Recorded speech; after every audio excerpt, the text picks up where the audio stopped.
Woman noticed something strange while boarding the plane. This was supposed to be the only flight today, but there were only a few passengers in the huge cabin. Just as she sat down, the overhead light started flickering non-stop. The man next to her said it was normal. That finally made her feel a little better. But right after that, there was a loud commotion from the rear cabin. An elderly woman said in panic she needed to get off the plane right away. No matter how the flight attendant comforted her, it didn't work. Kate quickly stepped forward to help. She happened to be a psychiatrist. She suspected the old woman was having a panic attack. After some counseling, the old woman calmed down a lot. Then Kate returned to her seat, fastened her seatbelt, and heard a metal scraping sound above her. She quickly asked the man beside her if he heard it, but Lucas just looked confused. Yet the sound kept echoing. Suddenly a wave of unease came over her. She rushed into the bathroom, splashing cold water on her face, trying to calm herself down. Then she suddenly heard her mother's voice outside the door. She turned around and found the bathroom door had changed. Kate quickly pushed it open. She found herself back in her childhood home. The place was empty with no one around. Her mother's voice came from a bedroom. Kate hurriedly opened the door,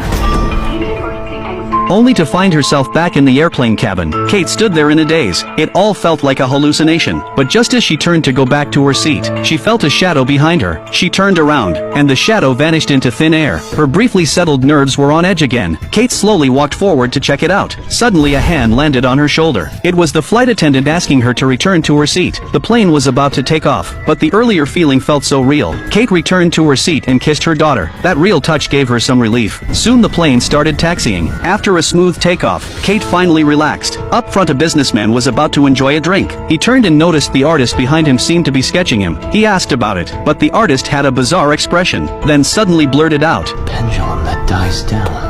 The businessman thought he was acting crazy, so he just ignored him. Not long after, all the few passengers had fallen asleep, while the two flight attendants in the front cabin just sat there emotionless. They didn't move at all, and there was no emotion in their eyes. Suddenly all the windows on the plane turned red, but the two flight attendants still didn't move like puppets. Bathed in the red light, Kate began to dream. In the dream, she was 7 years old again. Her mom had just prepared dinner. Little Kate was happily eating, but when she looked up at the mirror, her mother's face was covered in blood. She quickly turned to check on her mom, but everything looked normal. Then she looked back at the mirror. It was still the same terrifying image. Little Kate started to suspect the woman in front of her wasn't her real mom. But just as the woman was clearing the dishes, Kate heard the metal scraping sound again, and then her mom's body began to twist and distort. Kate suddenly woke up from the dream. Thankfully, everything in the cabin looked normal, but soon the plane started shaking. It was turbulence. The flight attendant told everyone to stay in their seats. At that moment, a passenger in the rear cabin suddenly had trouble breathing, then collapsed to the floor. Kate told everyone to lay the man flat. After she performed CPR, the man suddenly opened his eyes and grabbed Kate's neck, muttering strange incantations. Kate quickly pushed the man away, but none of the other passengers saw